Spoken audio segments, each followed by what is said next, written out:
It is clear by watching Vader either in the movies or in the comics or in the shows, whatever the case may be, Vader is quite stable most of the time. He seems that he is in control. Of course, many times we know that Vader was in fact boiling inside, depressed, all sorts of emotions were amped up inside of him that somehow or another he was able to control almost always. I say almost because this is the time when Darth Vader kind of snapped and went on a tearing rampage across Coruscant. Something that even Darth Sidious could not ignore and had a tongue lashing for him. So before we see that, we need to talk about something earlier. We're talking about the aftermath of the Koth debacle.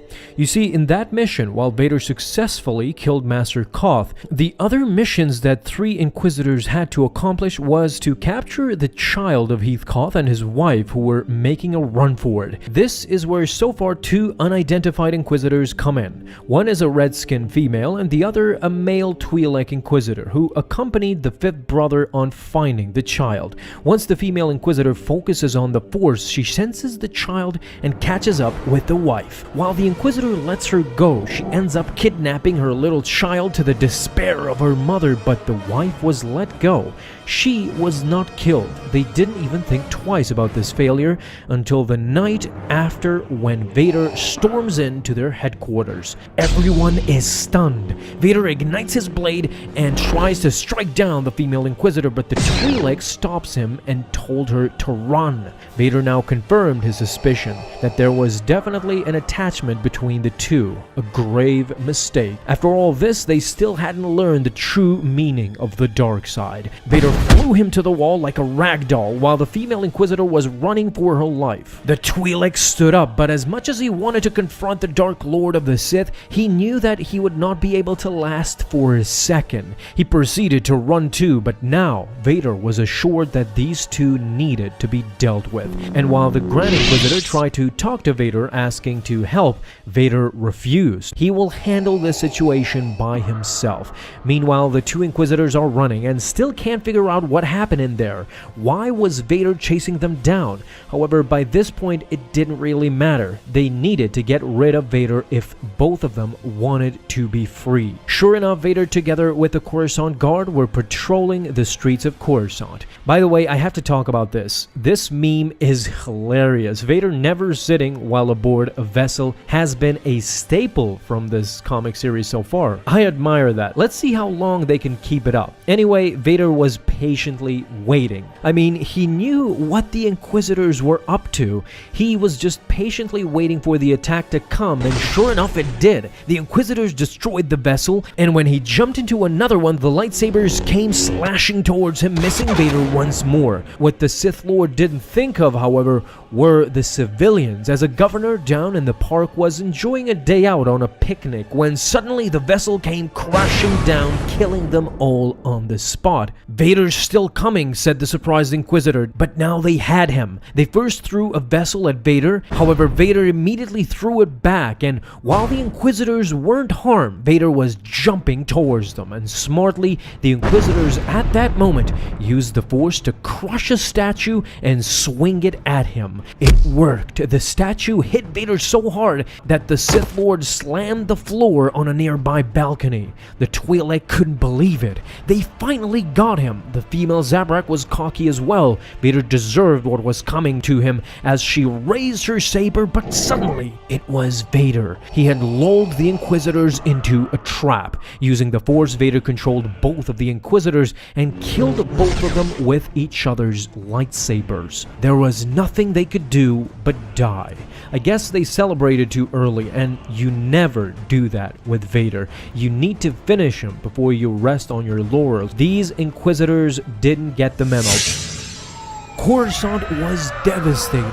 It felt like a war zone, and now Vader had to answer before his master Darth Sidious. First of all, Palpatine was asking for proof, assurance that these Inquisitors were actually traitors. Vader of course presented everything to his master and explained in detail how the woman Inquisitor had made the grave mistake with Koth's wife, how both the Inquisitors had formed an attachment and might have presented a threat in the future. But still, Sidious was furious that it took bashing his capital city to go after 2 measly inquisitors. Furthermore, he had inadvertently killed a senator that was working towards Palpatine's plans. While Vader protested, Palpatine simply told him that he still had control over the inquisitors, but they will no longer reside on Coruscant. They are to be moved off-world immediately so that no more chaos ensues. Sidious then went on to congratulate Vader on eliminating Eth Koth, once a prominent figure in the Jedi Council, but he asked him